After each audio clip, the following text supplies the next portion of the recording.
Coming up, South Korea's Prime Minister says experts believe the indoor mask mandate can be lifted at the end of January. This as Chungcheongnam-do Province and Daejeon City are looking to autonomously lift the mandate soon. The government's return to work order issued to unionized truckers in the cement industry seems to be getting this sector back on track, but the damage from strikes to the oil and steel sectors is growing. Plus, the war in Ukraine showing no signs of slowing down, with Putin calling a meeting of the National Security Council following attacks on Russian soil. Meanwhile, Zelensky visits Donbass and says Ukraine will take back Crimea.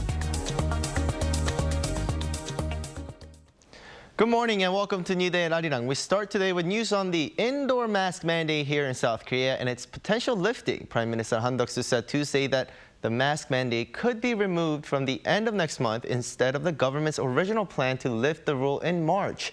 The change comes amid recent demands by some local governments who have asked the government to lift the mandate, saying they're prepared to do so in their own regions. Daejeon, for example, announced that it will leave it up to the public to decide if they want to wear masks indoors from January. The governor of Chungcheongnam-do Province said he's also considering it. Even though the government said it may shorten the mask mandate period, it remains firm that mask wearing is an effective COVID-19 prevention measure.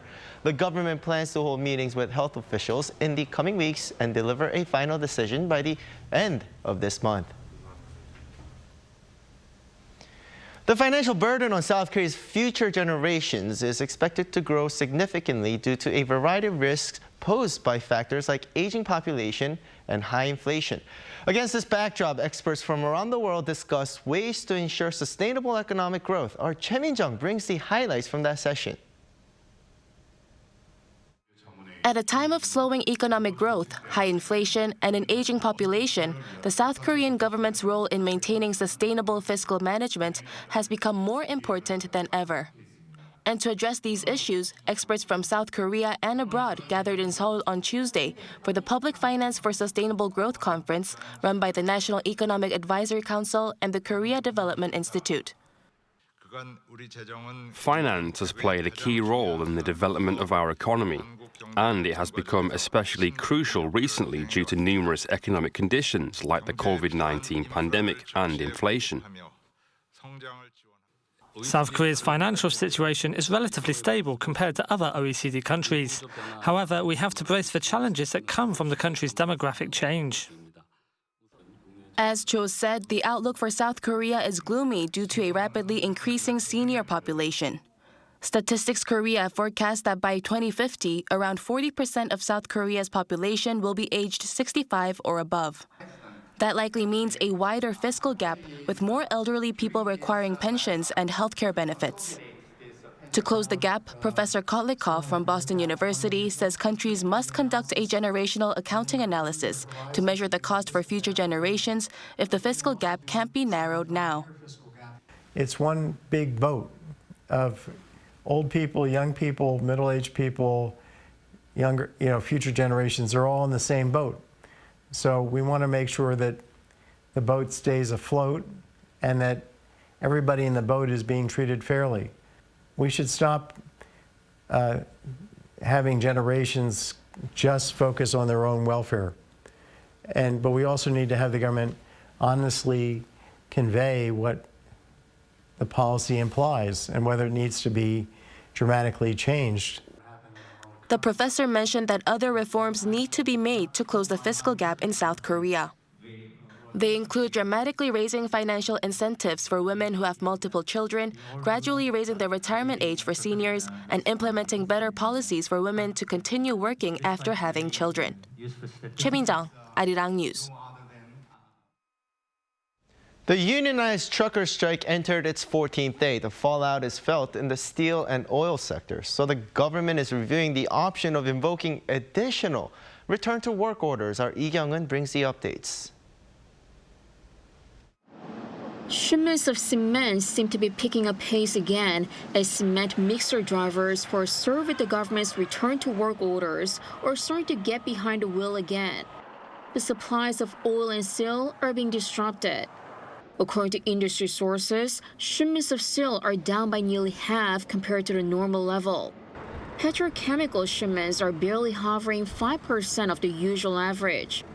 And as of Tuesday morning, 85 gas stations nationwide had run out of gasoline, mostly in the densely populated capital area. This comes as the Cargo Truckers Solidarity entered the 13th day of its strike on Tuesday, calling for the permanent adoption of a minimum payment system that calculates their pay based on the operating costs. But the government is firmly against the idea. And the industry minister on Tuesday says it is reviewing whether to invoke additional return-to-work orders this week, this time on truckers in industries other than cement. Those not complying could see their truck drivers' licenses temporarily suspended or could even face fines or imprisonment. Truckers remain firm with their intention to continue the strike. In support, an umbrella trade union on Tuesday began its general strike. This follows a series of strikes organized by associated workers from various sectors demanding improved safety measures. Despite the burning strikes, some observers point out that the unions are losing momentum due to growing criticism from the public and more truckers returning to work under the government's hardline stance. 이경은, Arirang News. As you just saw, the situation hasn't gotten better after 2 weeks of confrontations between the government and the labor union, with disruption to the supply of gasoline and, of course, the economy taking a hit with trucks parked up. Now, the strike is only set to get bigger with other industry unions deciding to support the truckers by joining the strike. So let's break down the current situation by connecting with Professor Oh Jun-seok, Dean of Sungmyung Business School. Good morning, Professor. Morning. The Korea Confederation of Trade Unions has joined the protests and made the scale of strike even bigger. Could you provide a bit of context as to what this means with the strike now around 2 weeks old?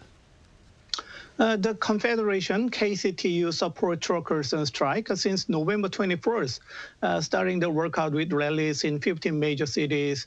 It is the first nationwide strike called by the organization in 6 years. The KCTU said that about 20,000 union members have joined in the rally, calling for accepting the demand of the cargo truck drivers to make the freight rate system permanent and expand the system beyond the container and cement trucks. Under the system, truckers get fixed salary-like payment in spite they are not salaried workers. I couldn't agree on the issuing argument from economic perspective. It is rent-seeking, protecting guaranteed sum without competition or effort, far from profit-seeking in the market. More than that, the militant strike cannot be justified under any circumstances. What would happen when the government and the society yield to militant violence without law and order? It is nonsense for truckers to seek social safety by way of stopping the overall economy at the sacrifice of public hostage. In this reason, it was not right for railway workers to take hostage commuter safety for their own interest. European relief that cargo truck drivers taking part in the original strike have already started hauling again, especially those receiving return-to-work orders. The orders were sent 824 cement truck drivers. Cargo shipment come to move smoothly to and from port with throughput at 12 ports nationwide at 60% of pre-strike levels. Right. Now, while the labor union and the government are yet to come to a compromise, the toll of the strike on the nation's economy is increasing. What areas of nation's economy are most susceptible to a prolonged walkout like this? Considering tough economic outlook under current global uncertainty of prolonged Russia-Ukraine crisis, global inflation, and as a result, consecutive trade deficit in Korea, it will be a hard hit on the overall economy when it continues, turning the vicious cycle of the whole economy. While the cement trucking, which has been the subject of return to work order, is about 80% recovered, other types of trucking continue to be affected. The government estimates that only 5,300 truck drivers continue to strike. The number is down from 9,600 that joined on the first day. Container port throughput was just 21% of normal level. Cement deliveries are forecast to fall to 5% of daily average, and ready-mix concrete to 30%. As a result, construction at 250 sites has stopped. Steelmakers have been forced to cut production, and 96 gas stations are out of fuel. Currently, only vehicles carrying containers and cements are covered, though it is not a good timing. The union's argument would be worthwhile to discuss, but the union's hardline stance is wrong. It is important to establish a clear law and principle in any illegal activity, whether it is committed by laborer or by management, as President Yoon stressed at this point.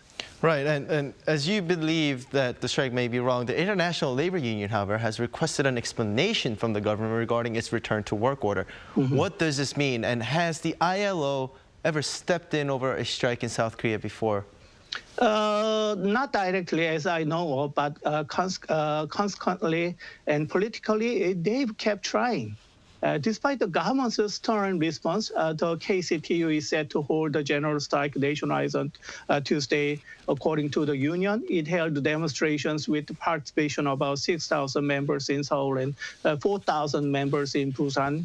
And the ILO said it supports the truckers' strike, expressing concern over the Korean government's executive order forcing them to start work. And the organization immediately delivered its stance to the Korean government, and all information will be relayed to the union as well. I could understand that the ILO can add comments, taking the role of a countervailing view against the government's action plan. But what is certain is the ILO can never bear any burden, cost, or any obligation of the ill effect of the Korean economy due to prolonged strike. Though we could pay attention on the comments of the ILO, we could figure out that the politicians are ready to quote and cover cherry-picking comments.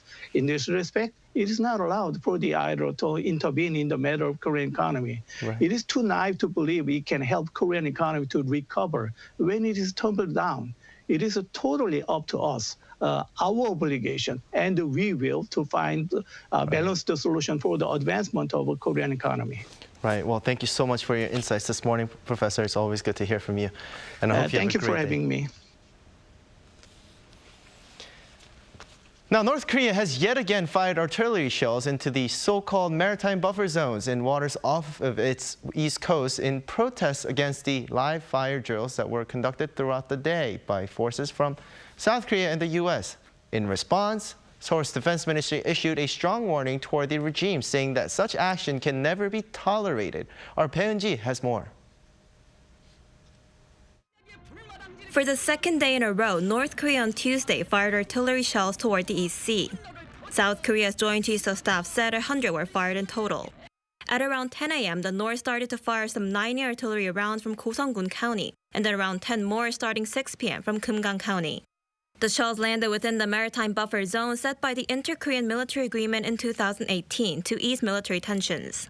The firings are believed to have come from the North's multiple rocket launchers. Seoul's military said it communicated warnings to the North multiple times, urging it to cease fire and pointing out that such actions are a violation of the 2018 military agreement. It also added that the military is working closely with the U.S. to monitor related North Korean movements and to strengthen readiness. Tuesday's firing came as the South Korean military and the U.S. Forces Korea were in their second day of live fire exercises. They involved multiple launch rocket systems and were conducted near the Inter-Korean border in Cheolwon-gun County, some 70 kilometers northeast of Seoul. Earlier in the day, North Korea's military released a statement saying that it ordered the shells to be fired after it detected the South Korean military's firing of artillery near the border. It demanded that the, quote, enemy stop its provocative military actions immediately. In response, Seoul's defense ministry said the drills are ordinary exercises done outside of the military demarcation line. It added that the regime's repeated firing of shells into sea can never be tolerated and warned that all responsibility lies with North Korea if it continues to violate the 2018 Inter-Korean Agreement. 배은지, Arirang News. Poland's defense ministry has announced that the first shipment of weapons purchased from South Korea arrived in the country on Tuesday local time. The consignment was made up of 10 Black Panther K2 tanks and 24 Thunder K9 howitzers. Polish President Andrzej Duda and the country's defense minister were at the Polish naval port of Gdynia to receive the shipment. President Duda said the Russian invasion of Ukraine has made it more important for Poland's military to be equipped with state-of-the-art weaponry as a deterrent against Russian aggression. The shipment marks the first delivery of arms to Poland from South Korea after a contract to supply hundreds of tanks and howitzers was signed earlier this year. Russian President Vladimir Putin, on the other hand, held a Security Council meeting on Tuesday after Moscow accused Ukraine of targeting an airfield inside Russia for the second day in a row. Meanwhile, Ukrainian President Volodymyr Zelensky says his country will take back the Crimea Peninsula. Our Lee Seung-jae with the latest. Russia claims that a drone attack targeted a Russian airfield in the border Kursk region on Tuesday, setting fire to an oil storage tank. This marked the second day in a row that Moscow has accused Ukraine of attacks within Russian territory. On Monday, Russia also claimed there had been attacks on 2 military airfields deep inside Russian territory, which killed 3 soldiers and injured 4 others. While Ukraine did not admit responsibility, if Russia's claims aren't true, it would mark the deepest Ukrainian attack inside Russia since the war started on February 24th. In response to the attacks, Russian President Vladimir Putin called a meeting of the country's Security Council on Tuesday to discuss domestic defenses. While the Kremlin did not release details of the meeting, it noted that Russian officials sought to shore up the nation's internal security. Meanwhile, marking the day of the Ukrainian Armed Forces on Tuesday, Ukrainian President Volodymyr Zelensky visited the town of Slavyansk in the Donetsk region to meet with troops on the eastern front line. In a speech to the soldiers posted on Telegram, Zelensky says Ukraine will take back what's theirs, including the Crimea Peninsula. Of course, our path to independence square in Kyiv and our freedom lies through a free Donetsk, Luhansk and Crimea. Ukraine's presidential office says Zelensky handed out awards to soldiers and thanked them for their strength as it looks to continue counteroffensives against Russia. His visit also comes hours after authorities in Kherson said that Russian forces had pounded the southern region with massive shelling, and a day after a wave of missile strikes against critical infrastructure across Ukraine saw several cities suffer power and water outages. Lee Seung-jae, Arirang News. South Korean girl group Blackpink has been named as the Time magazine's 2022 Entertainer of the Year. According to the group's agency YG Entertainment on Tuesday, it's the first time for a K-pop girl group to be given the title by the American news magazine. The article published Monday described Blackpink as the biggest girl group in the world. It added that the group will continue to play its role as a trend-setting icon, not only in music, but also in beauty, fashion, and other industries. South Korean mega group BTS also won the same title back in 2018.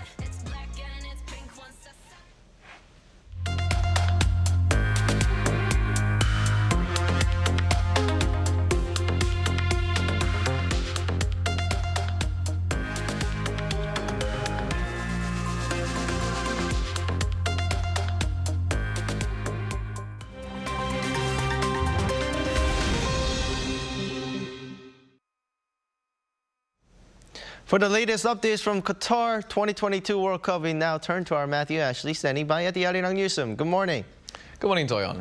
Now, this tournament has given us another shock result with Morocco knocking out Spain to become the first Arab nation to ever reach the quarterfinals. Tell us more. Well, yeah, I mean, that is right, Doyon. Morocco is set to play against Portugal after beating 2010 World Cup winner Spain, and this on penalties after a goalless match. Now, despite controlling much of the match, Spain failed to find the back of the net as Morocco kept a tight defense. Spain's Dani Olmo nearly scored with a curved free kick in the 95th minute, but was denied by Morocco's goalkeeper, Yassine Bounou. Morocco too nearly scored in extra time, but Walid Chedera's weak shot was also blocked. Now, with nothing to separate the sides, the match headed into a penalty shootout where Bounou made two crucial saves and Achraf Hakimi scored the winning penalty to give Morocco a 3-0 win in the shootout. Now, that makes Morocco the fourth African country to reach the quarterfinals and the first ever Arab nation to achieve the feat. Meanwhile, Portugal has secured its spot in the final 8 after thrashing Switzerland 6-1. The match saw Portugal start without captain Cristiano Ronaldo following a dispute over his behavior in the final group game against South Korea. Now, despite his initial absence, Portugal dominated the match with Ronaldo's replacement Gonzalo Ramos scoring the first hat-trick of this World Cup. Ramos opened the scoring before a header by Pele gave Portugal a 2-goal lead at half-time. The second half saw Portugal keep the pressure on, with Ramos getting his second and Rafael Guerreiro making it 4-0 before Switzerland's Manuel Akanji grabbed a consolation goal. But Portugal was not finished, with Ramos completing his hat-trick with a chip over the keeper and Rafael Leao making it 6-1 with a strike in stoppage time. Now, a shake-up for Germany's Football Association as managing director Oliver Bierhoff is resigning after 18 years. According to the German football body on Monday, Bierhoff agreed to end his contract early. It was due to run until after the 2024 European Championships, which Germany will host. Now, the move comes after Germany's national team failed to reach the knockout stages of the World Cup for the second tournament in a row. Those two poor performances followed Germany's fourth World Cup title in 2014, a feat that Bierhoff is credited with helping to achieve. Now, in our final story here, the health of Brazilian football legend Pele is reportedly improving. Doctors at the Albert Einstein Hospital in Sao Paulo on Tuesday said that he is gradually recovering from a lung infection, worsened by a previous COVID-19 infection. The 82-year-old was hospitalized last week. Previously, reports said Pele was in palliative care, but in an interview, Pele's daughter said that despite his age and condition amid a battle with cancer, the former Brazilian player is, quote, not saying goodbyes. Pele himself has also tried to reassure the public of his health, posting on social media on Saturday to say he is strong and has a lot of hope.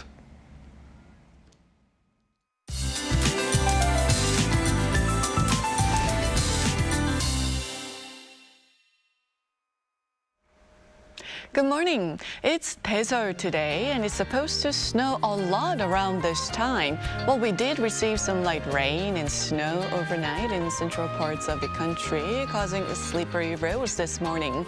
And do expect to see about 1 more centimeter of snow in south of Gyeonggi-do and northern parts of Chungcheong-do provinces this morning. And as milder air moved back in, temperatures in the capital are about 4 degrees higher than the same time yesterday. The rest of the country is also seeing 3 to 7 degrees higher morning temperatures, and highs will also go up much higher this afternoon. But the east of Gangwon-do province is on high alert against wildfires. Both a dry weather warning and a strong wind advisory has been issued there, so be extra careful with anything that could cause a spark. Afternoon highs will be 2 to 4 degrees higher today, so topping out at 8 degrees. Daegu, Daejeon at 10 degrees Celsius under bright skies. Mostly sunny and dry weather to wrap up the work week with warmer than average temperatures expected. With that in mind, here's a look at the weather conditions around the globe.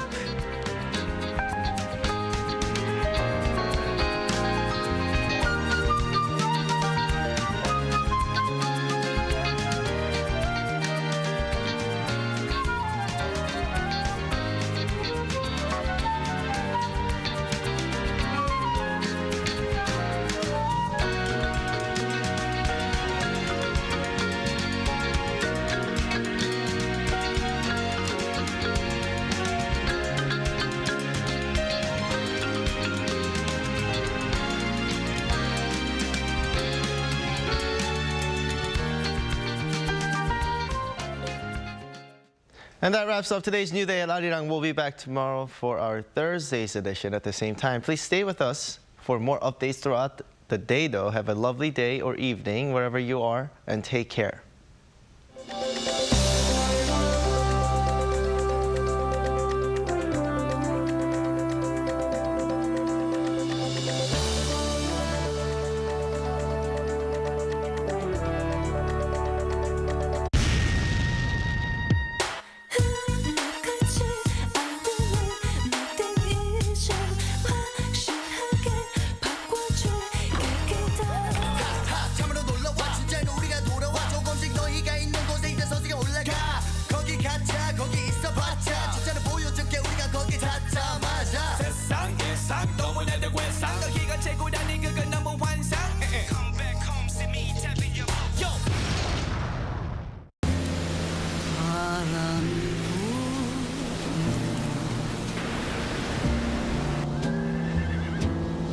춥지 않은가요?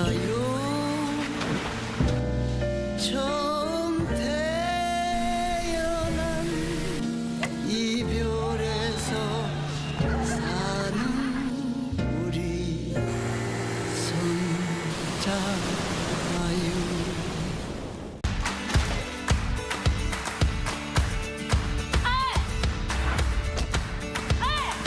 한번 이후엔